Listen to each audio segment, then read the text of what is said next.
बेजुबान बेगुनाह जानवर और पंछी को भक्षण, धर्म को ना जानना, धर्म से बाहर होकर जीना, वैश्यवृत्ति करना, विदेशी कल्चरों को अपनाना, अपने भारतीय संस्कृति को भूल जाना। आज देखो कई ब्राह्मण फूट फाट वाले वो कपड़ा, विदेशी कपड़े को वस्त्र को पहन रहे हैं, अपने भारतीय संस्कृति वस्त्र को छोड़ रहे हैं, स्वदेशी वस्त्र को। ख्याल की बात है ना। कई ब्राह्मण ब्राह्मणी को देखो अपने संस्कृति के अंदर नहीं है। क्या वो ब्राह्मण है जो अपनी संस्कृति स्वदेशी कपड़े को नहीं पहन रही है? और युवा को देख लो, जो ब्राह्मण युवा हैं, ब्राह्मण कुल में जन्म लिया है, उनको देखो। अरे भाई, जब कबीरदास जी ने कहा दिया, जब गीता जी में लिखा है, कबीरदास जी का ये जो दोहा है, जाति न पूछो साधु की पूछ लीजिए ज्ञान, मोल करो तलवार का पड़ा रहन दो म्यान। और जो गीता जी में लिखा है, चतुर बने माया सृष्टम गुण कर्म विभाग सा, तो कह दो ये, हाँ, तुमको तो गुण और कर्म से तो लेना देना नहीं है, तुमको तो बकठोटी से लेना है। भले ही धर्म के लिए मरे ना मरे, पर ठक रहे हैं ब्राह्मण के नाम पर, भगवान के नाम पर, कथा के नाम पर, वो ठीक है। उतने ब्राह्मण होकर, कथावाचक होकर कसाई खाना को बंद नहीं करवा पा रहे हैं। बड़े बड़े फैक्ट्री हैं, वहाँ पर बीफ का निर्यात वो तो बंद नहीं करवा पा रहे हैं। यही खिलाफत के कारण, तुम ब्राह्मण है ये नहीं कर सकता, तुम क्षत्रिय है वो नहीं कर सकता, तुम शूद्र है वो नहीं कर सकता, तो वैश्य है वो नहीं कर सकता। मिलावटी है ही नहीं, मिलाप तो है ही नहीं, एकता तो है ही नहीं, संगठन तो है ही नहीं।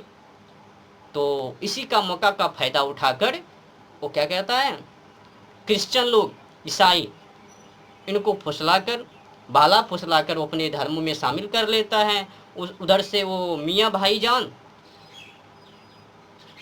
भाई बनकर कभी नेहा को ठगता है, तो कभी साक्षी को, तो कभी अनेक बहनों को ठग ठग कर, सालों में 5 लाख बहनों को ठग कर अपने धर्मों में शामिल, या तो फिर नष्ट, या तो भ्रष्ट, या तो दुनिया से अलविदा। जब एकता में नहीं रहोगे ना, जब ये 5 उंगली एक मुट्ठी के अंदर एक मुष्टिका ना बनवे, तो शक्तिशाली है ना कहलावे। तो जितने भी वर्ण हैं 4, तो चारों वर्णों के जो लोग हैं, सभी को एक में बांध जानी चाहिए, एकता में जीना चाहिए, अनेकता में नहीं। एकता में बल है तो एक ही बन के रहो। बताओ, अनेकता में बल है? अच्छा बताओ, अगर एक पौधे सुनसान जगह पर अकेले पड़ी हैं, अगर हवा तेज आंधी तूफान उठवे, तो को बताओ, वो जो अकेले पड़ी हैं उनको तो उखाड़ के फेंकबे या ना? जो पौधे नीचे ना मुड़वे, नीचे ना झुकबे, तो बताओ आंधी तूफान उनको तोड़वे या ना तोड़वे? खेद की बात है, ब्राह्मण आज तो मांस मदिरा भोग विलास, जो अधिक ब्राह्मण होकर, कथावाचक होकर, इसलिए मैंने सहस्त्र क्रांतिकारी का वो चुनाव किया है, मैं राष्ट्रवादी का वो चुनाव किया है, उससे निकल गया। मैं सोचा मैं तो कुशवाहा हूँ, अगर मैं उस मार्ग पे जाऊँगा तो ये सब हिले फिलने हैं, केवल बोलने के लिए हैं, कर्म के करके दिखाने में तो है ही नहीं। राष्ट्रवादी बनने से ही फायदा है, राष्ट्र के लिए मरो, मरना तो सभी को है, एक ना एक दिन चारों कोने चित हो जावे। जब मरना ही है तो राष्ट्र के लिए, मातृभूमि के लिए, धर्म के लिए, गौ माता के लिए अपने प्राणों को उसी में समर्पित कर दो। अब जो हो बे सो जाने, लेकिन एक कथावाचक बनकर, ब्राह्मण होकर, धर्मों के लिए, राष्ट्रों के लिए, गौ माता के लिए कुछ ना करना, अपनी परंपरा रीति रिवाज को पुनः नहीं लौटाना, गुरुकुलम को नहीं लौटाना, तो बताओ ना, खेद का बात है ना। इसलिए मैं कहता हूँ, ब्राह्मण छोड़ो, पहले मानव बनो, मनुष्य बनो, राष्ट्रवादी बनो, धर्म को रक्षा करो, गौ माता को रक्षा करो, गौ को बचाओ। जलवायु और ओजोन परत की वो दशा देख रहे हो, जानवर पंछी को बचाओ, पेड़ पौधों को बचाओ, यही है सच्ची भक्ति। रक्षा करना ही, धर्म को बचाना ही, माने कि मानवता को बचाना ही इंसान के लिए परम धर्म है। तो रक्षा करना क्या, नहीं नहीं किसी को मदद कर दो, गरीब को शादी कर दो, उससे तो और बर्बादी है। जनसंख्या बढ़वे तो अधिक गौ माता की जबा होवे, अधिक जानवर पंछी को खावे। तो हम लोगों को क्या करना है, जानवर पंछी को रक्षा करना है। उससे 25% जलवायु और ओजोन परत के ऊपर पहाड़ हैं। तो हम लोगों को क्या करना है, सबसे पहले गौ माता को तो रक्षा करना ही है, साथ साथ में जीव जंतु पशु पक्षी को भी रक्षा करना है जहाँ तक हो सके, और पेड़ पौधों को भी बचाना है। दुनिया को हरी भरी में रंग देना है। पर ये नहीं करना है कथा व्यास पर बैठ जावे, भगवान एक किया, श्याम चूड़ी बेचने आया, चूड़ी बेचकर यहाँ से निकल पड़ा। कई कथावाचकों ने एक गाना को व्यास गद्दी पर से प्रस्तुत किया, लेडीसों ने, कथावाचिकाओं ने। श्याम चूड़ी बेचने आया, समझो एक ब्राह्मणी होकर श्याम चूड़ी बेचने आया। मतलब कृष्ण जी जो हैं भगवान, अब कई लोग कहावे कि नहीं ये तो बस ऐसे ही बकठोटी। अब समझो श्याम चूड़ी बेचने आया, भगवान को क्या कह दिया, श्याम चूड़ी बेचने आया। पापियों को अंत करने के लिए नहीं, धर्म को स्थापित करने के लिए नहीं, मतलब श्याम चूड़ी बेचने के लिए आया। लड्डू गोपाल से मतलब है, इन लोगों को लड्डू गोपाल से मतलब है ना, यदा यदा ही धर्मस्य से तो मतलब नहीं है, सुदर्शन चक्र से। क्या कहूं, बोलते बोलते मैं थक गया। मेरे को तो राष्ट्र चाहिए, धर्म चाहिए, संस्कृति चाहिए। जो ब्राह्मण है उन्हीं को तो देख लो ना, स्वदेशी कपड़े को छोड़कर विदेशी कल्चर को, विदेशी कपड़े को पहने, जीन्स पैंट, छोटी छोटी कपड़े, छोटी छोटी वो ऊपर के कपड़े, छोटी छोटी नीचे के कपड़े।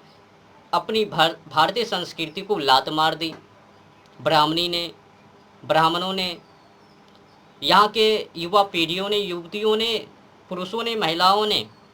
अपनी भारतीय संस्कृति के अंदर है ही कहाँ, 99% फैल है भारतीय संस्कृति से। दुख की बात है। आज मैं जब ये ड्रेस में हूँ, भारतीय संस्कृति के अंदर नीचे का कपड़ा धोती, ऊपर का वो धोती का एक टुकड़ा लिपट लेना, तो आज कई लोग कहता है देखो देखो ब्राह्मण आ गया, देखो देखो ब्राह्मण के नस्ल हैं। दुख है, मैं सबको बता दिया, मैं ब्राह्मण नहीं, राष्ट्रवादी, सबसे पहले मानव। तो मानव होने के नाते पहला कर्तव्य, दायित्व, राष्ट्र को बचाना, देश को बचाना, मातृभूमि के लिए, मातृभूमि पर मर मिट जाना, धर्म के लिए मरना, गोमाता के लिए मरना, जीव जंतु पशु पक्षी के लिए मरना, पेड़ पौधों को रक्षा करना, तो रक्षा करते करते मर जाना, यही तो है। पर केवल बकठोटी करते करते मर जाना महापाप है। केवल चापलूसी करना भगवानों का, केवल चापलूसी करना भगवानों का, इस सबसे घटिया काम है। भगवान के लिए कुछ करो। भगवान ने जो उपदेश की मानवों को, वो काम करो। केवल भगवानों का चापलूसी, चाटुताकार बनना, ये महामूर्खता है। बहुत भारी नुकसान होवे हिंदुओं को। आज तो कुछ भी नहीं है, अनेक बमपंथी निकल चुकी है ना सनातन धर्मों से। 300 से अधिक आज कास्ट हैं, समुदाय हैं, बमपंथी हैं। समझो आने वाले समय में कितने बमपंथी निकलवे। एक समय में केवल सनातनी ही, आज देख लो 300 से अधिक बमपंथी हैं। और ये 300 जो बमपंथी हैं ये हिंदू से ही हैं। आज अनेक बन गए हैं। ये हिंदुओं पर भारी पड़वे, हिंदुओं को खंडन कर देवे। ये आज कई जो ब्राह्मण लोग हैं ना, कह रहे हैं उतने लोग कुछ नहीं किया, लेकिन जो कुछ नहीं किया, कास्ट तो देख लो ना, ब्राह्मण में तो ही जिया ना, ब्राह्मण से एक अलग तो एक कास्ट को तो बनाया नहीं, समुदाय को तो बनाया नहीं। कहता रावण नहीं खत्म कर पाया धर्म को, कंस ने नहीं धर्म को खत्म कर पाया। क्या वो ईसाई, क्या वो मुसलमान? आज तो ईसाई है, मुसलमान हैं, जैन हैं, बौद्ध हैं, अनेक हैं समुदाय वामपंथी। रावण क्या कर रहा था? वो अपना नामों का वो वर्चस्व, ये तो रावण ने अलग समुदाय तो नहीं बनाया, या तो अलग समुदाय हैं। ये जो जितने भी चाटुताकार हैं, चापलूसी, इनको समझा देना। एक ना एक दिन अगर ना ये सुधरवे, सालों में 5 लाख अभी हिंदू बहना खिसक रही हैं, या तो मुसलमानों में शामिल हो रही है, या तो दुनिया से अलविदा हो रही है। पता नहीं किस किस संकटों से आज हिंदू बहन वो नष्ट हो रही है, और हिंदुओं को पता नहीं है कि हमारी बहना कहाँ जा रही है, किस मुसलमानों के पास जा रही है। और हमारे जो पुरुष हैं, युवा हैं, युवती हैं, ये सब किस समुदाय में शामिल हो रही है? कोई जैन में, तो कोई बौद्ध में, कोई मुसलमानों में, कोई ईसाई में, पता नहीं किस किस समुदाय में शामिल। तो बताओ, अगर यही सिलसिला आगे तक तो हिंदू कहाँ जावे? आज तो कुछ ही देशों में हिंदू हैं, बांग्लादेश में देख लो हिंदुओं की क्या दशा, अपने ही देश बंगाल में देख लो, पड़ोसी देश पाकिस्तान में देख लो हिंदुओं की क्या दशा। ज़बरदस्ती हिंदुओं को सिग्नेचर करवाकर शादी करता है, उनके साथ रेप, गलत व्यवहार। बांग्लादेश में तो देख ही लिया, पाकिस्तान में तो देख ही लिया, बगल ही अपने ही भारत के अंदर एक राज्य बंगाल में देख लिया ना, मुर्शिदाबाद। ये हिंदुओं को भाईचारा निभाना है काफिरों के साथ। वो मुसलमान कभी काफिर और हिंदू कभी उनको भाईजान।